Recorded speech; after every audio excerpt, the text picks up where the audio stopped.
After experiencing over 100 hours of this game's over-the-top, patriotic political satire, spread managed democracy, and its well-paced, explosively fun combat, it's time to put Helldivers 2 on display. Hey, welcome back. It's me, Snow, and in this video, I'll be giving you a brief overview of Helldivers 2, showing you what you can do in it focused on gameplay mechanics, and finally giving you some opinions based on my experience so that we can find out if this game is a must-play for you.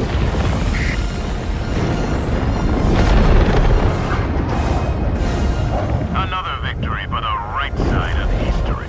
Helldivers 2 is a cooperative PvE third-person shooter where you can also shoot in first person.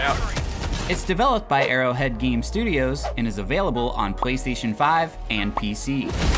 In Helldivers 2, you play as a citizen of Super-Earth turned elite soldier called a Helldiver to fight against different alien species who threaten your democratic livelihood. You will never destroy our way of life! You and up to 3 other friends drop down onto procedurally generated hostile planets with the goal of spreading freedom, liberty, and managed democracy.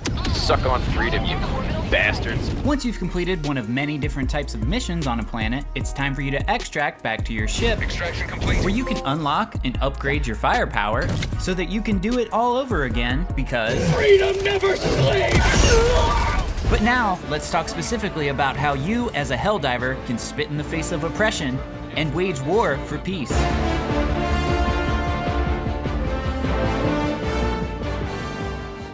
And we'll start off with talking about your different traversal options, where you can do most basic movements that you can do in other third-person shooter games, such as running, sprinting, crouching, and going prone.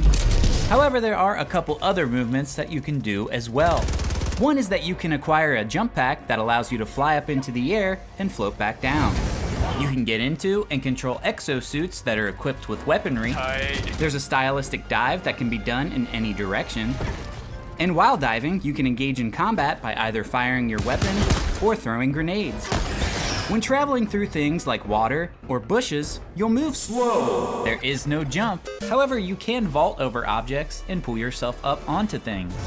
The only other thing to note about character movement is that if you're impacted by some sort of explosion, you go into a ragdoll state, Jesus, dude. which can be pretty ridiculous. Oh, shit.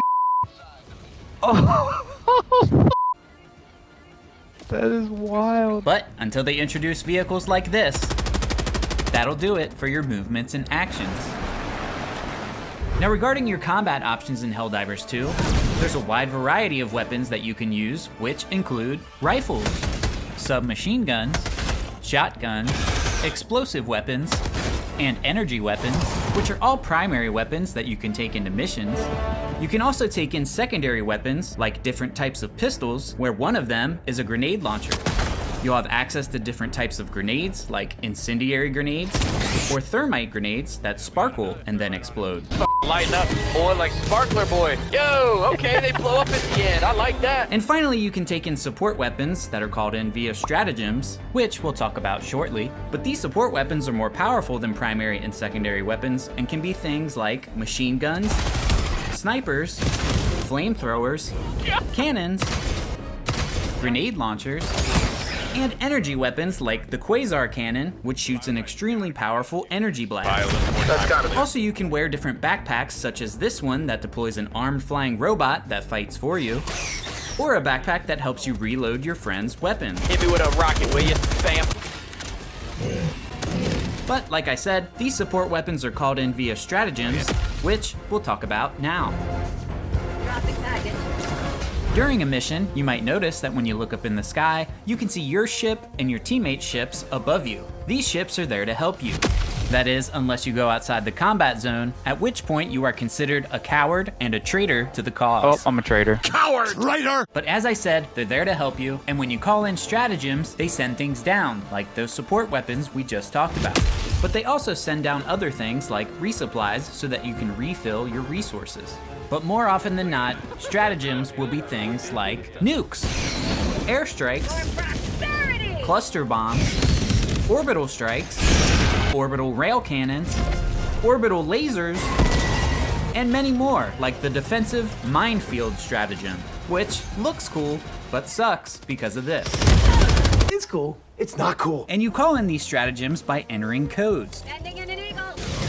just like you used to do when you played games on older gaming consoles. X, left. Instead of driving on the ground, you fly in the sky. And now that we've covered the weapons and stratagems that you'll be using to fight enemies, let's talk about those enemies, which are the bugs and the bots, officially known as the Terminids and the Automatons. But actually there's another enemy, which I'll save for last. These enemies range from basic and easy to take out to large, colossal threats. Bro, he's chasing me. And while they come in many forms, they're all craving a taste of democracy. I do like to taste freedom. For the bugs, you've got enemies like scavengers, bile spitters, warriors, shriekers, and hunters, which mostly by themselves are harmless, but in groups they can be deadly. Oh, I'm dead. Then you have the big enemies like bile titans So the Titan's coming at me. and chargers. He's doing that thing where he charges.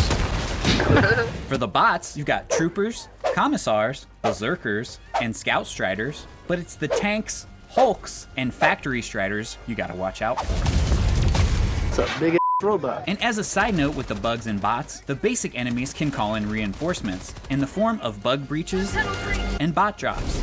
But if you take these enemies out before they call in the reinforcements, you can stop them from coming. Do not come. Do not come. And for the final enemy we'll talk about in this video, it's you and your teammates. How long it takes? Oh, bro. Friendly fire is always on. Oh. Inevitably, your teammates will eliminate you by not understanding how to use their own weapons, with their grenades, I threw a grenade at you. setting off nukes, calling in stratagems, Sorry, baby. I hit him with an eagle. and many other ways. I had 9,000 friendly fire damage. He thought I was a bug. He thought I was a bug. But also you're the enemy because you are a part of an artificial war created by Super Earth to cover up the government's messes and to continuously collect resources like oil. But you didn't hear that from me. Ladies and gentlemen, if you will, look right here. Now, as we've discussed, your goal as a Helldiver is to liberate all planets. And in order to do this, you will take a look at the war table, select a planet to liberate, choose a mission type, get into your Hell pod, pick a spot on the planet to land, choose the gear and stratagems you'll be bringing along with you, and finally, dive into Hell. Once you've landed, you'll spread democracy by completing missions and objectives, such as eliminating Bile Titans, destroying bug nests by closing bug holes, clearing bot outposts, loading missiles into artillery guns, The red rocket. and solving puzzles like pressing buttons in a specific order, choosing the correct cell on a grid, D3. raising signal strength, and connecting pipes. Got it. You'll also do things such as launching rockets, destroying illegal broadcasts, escorting people from one building to another, and spinning these valves. Sit and spin on these things. Additionally, while on a planet, you'll want to collect valuable resources called samples. Got a sample. And in order to both secure these samples and complete a mission, you'll have to successfully extract from the planet. Extraction complete. To do this, you'll call in an extraction ship, which usually takes around 2 minutes to arrive. And while waiting for the ship to come, you'll often have to fight for your life. Now, if you're able to make it out alive, you'll be returned to your ship, where you'll perform one of many possible celebrations. Back in, bro. We came back in like. How was your ride, riders? And once you're back on your ship, you can use the different in-game currencies, like those different samples, to buy stratagems that you can call in during missions. Also, upgrade your ship modules so that you can do things like call in stratagems faster, do more damage, and drop more bombs. Also, if you've been completing daily personal orders, like taking out 60 enemies with a sniper, or major orders that the whole community has to work together to complete, then you'll earn war bonds, which is another currency to buy new weapons, grenades, armor, emotes, and more money, called super credits, which you can also purchase with your real life money. The money keeps moving in a circle. So that you can buy more content, armor, and cosmetics, which have really great reviews. Recommended by 9 out of 10 dentists. But now some of your favorite times playing Helldivers 2 will be when you can play rock, paper, scissors, Hey, I crushed you. hug your friends, Kiss. climb on top of your resupply, Every time. and talk to Jada Pinkett Smith. You know, even after all these years. Oh, wow. You'll also enjoy that you can play with an invisible Helldiver get stuck spinning in one place, I'm glitched out, boy. catch fire and die out of nowhere, watch Bile Titans sink into the ground, He is just going straight through the map. watch your extract ship fall through the ground, What the f happened to the pelican? look at these bugs throwing it back, Literally all of them are. Yeah, bro, he's throwing it back. this huge bug thing, this ammo box in the air, these two ships inside each other, Look at them, they're in each other. What the hell? all of these bots hovering, these giant purple question marks, and look at all this stuff. What the hell's going on over here? Do you see this thing floating right here? Marking location. There's a god thing floating. It's like flying. Marking location. Oh. Oh. What the hell? All right, now that you have a good idea of what Helldivers 2 is and what you can do in it, let's talk about if I think this is a must-play game for you. Well, if you like third-person action shooters and you have around 100 hours or more to really enjoy it and get all the trophies like I did, He's back! The gamer boy is back! you like having cooperative experiences with your friends, Holy sh! He just took your head. and don't mind if they blow you up sometimes, you're aware that this game has a live service model, so the devs will frequently be dropping updates like new cosmetics, stratagems, and weapons, We decided the exploding crossbow is right? Oh yeah, absolute dog. as well as major orders for what the online community should be working towards. In fact, there's a game master named Joel who's pulling all the strings and reacting to what the community's doing in real time. If we don't stop this spread of infestation, Liberty could be next.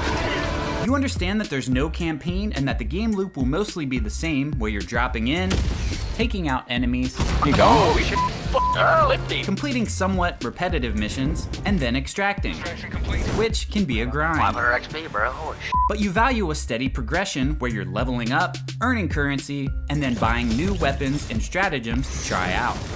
And you like that as you try them out, you begin to learn which combination of weapons and stratagems work best together and which ones will synergize well with your teammates as you go about completing missions. Oh baby, I'm gonna need you. Got him. You enjoy the pacing of each mission, where sometimes you'll wrap up all the side and main objectives with lots of time to spare. But as you start taking on higher difficulty levels, It's gonna be a photo finish. you might only have time for the main objective, with the extraction at the end being pretty sweaty. 2 charges, bro. Let's get in. You can appreciate how varied the enemies and environments can be, where you can experience things like blizzards, sandstorms, and fire tornadoes. Back there. I got killed by a fire tornado. And finally, you enjoy spreading managed democracy. Come on, come on. Holy shit. Yeah. What the hell? See all them bugs fly? Then, just like me, you would say, yes, great game. Now, if you want to know what you can do in another game, like Elden Ring, which recently dropped some DLC earlier this summer, then check out this video here. Thanks for watching.